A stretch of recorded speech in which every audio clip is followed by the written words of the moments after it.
The Appaloosa has always been valued for its unique, colorful coat pattern and versatility. Historically, the Appaloosa was bred by Idaho's Nez Perce tribe. The breed's ties with Native American culture is a well-known part of their colorful heritage. In 1805, Northwest explorers Meriwether Lewis and William Clark commented about the great Nez Perce horse herds in their journals. These people have immense numbers of horses. 50 or 60 or 100 head is not unusual for an individual to possess. William Clark. These lofty, elegantly formed, active and durable horses were pied with large spots of white, irregularly scattered and intermixed with the black, brown, bay, or some other dark color. Meriwether Lewis.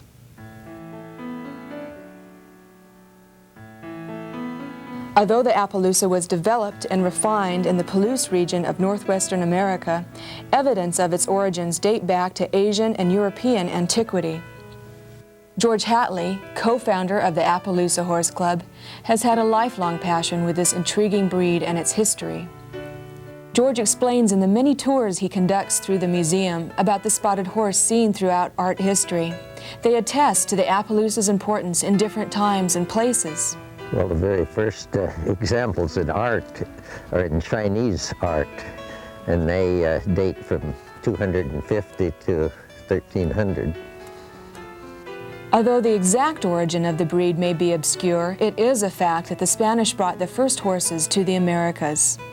The Appaloosa was brought to North America with shipments of goods from Spain to Mexico. The horse also played a large part in pioneering the American West in the golden age of the cowboy in the 1800s. Appaloosas appear in historic photographs as common companions to the romantic symbol of a new frontier. They had Appaloosas from the time they first entered the Palouse country because the horses were here.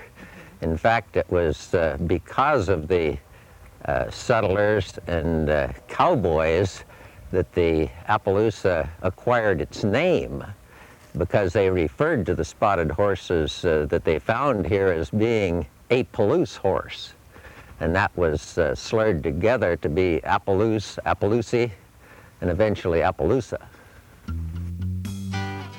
Even 100 years ago, the versatility of the Appaloosa horse was well documented as they excelled in many areas, from working ranch hands to circus performers.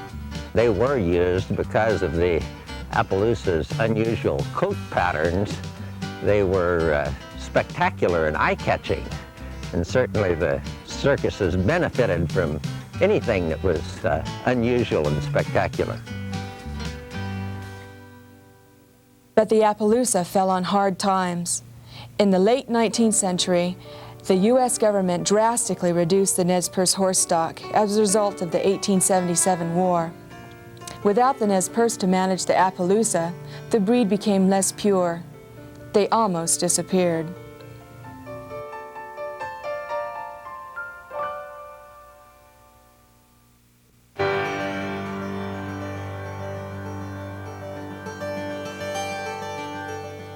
In 1938, a group of non-native Appaloosa enthusiasts formed the Appaloosa Horse Club in Mora, Oregon, in hopes of preserving and improving this historic breed. The Appaloosa Horse Club was formed because a history professor, Dr. Francis Haynes, wrote some articles in Western Horseman magazine in the late 30s. And because of those articles, an Appaloosa breeder named Claude Thompson brought the people together that owned Appaloosas and incorporated the Appaloosa Horse Club. There were only about a dozen people that were actively working at that time, but they were very dedicated people that were most interested in seeing the Appaloosa progress. We are championing a breed of horses so few in number that the sole purpose is to preserve the blood of the once famous Appaloosa. Claude Thompson, co-founder, Appaloosa Horse Club.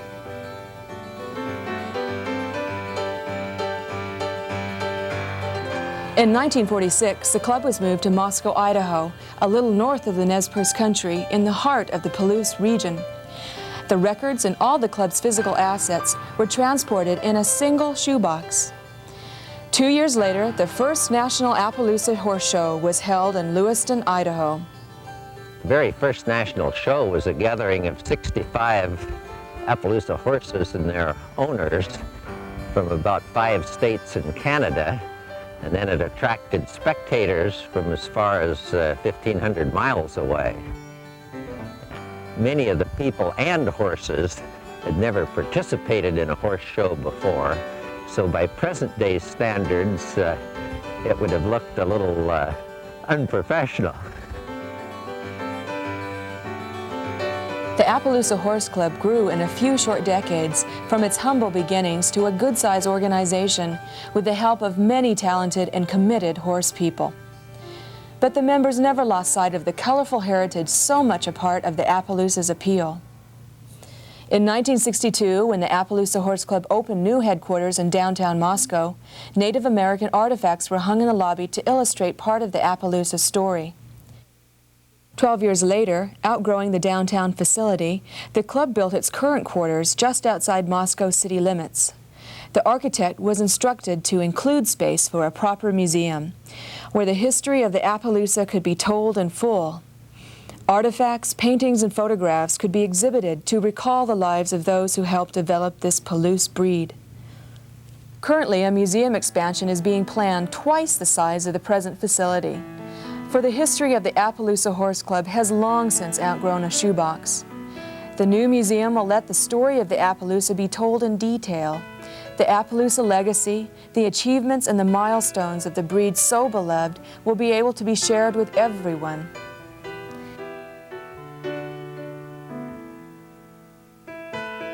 To me, the Appaloosa is a very colorful Western horse. And for me, the Appaloosa was an excellent rough country cow horse during 50 years of cattle ranching. And of course, there was tremendous satisfaction in working with a lot of very capable and dedicated people, such as L.W. Moore, and watching the Appaloosa progress from the most obscure horse in America to the third largest breed. From cowboy companion and historic Native American mount to versatile pleasure and show horse or family friend, the Appaloosa is an integral part of American history.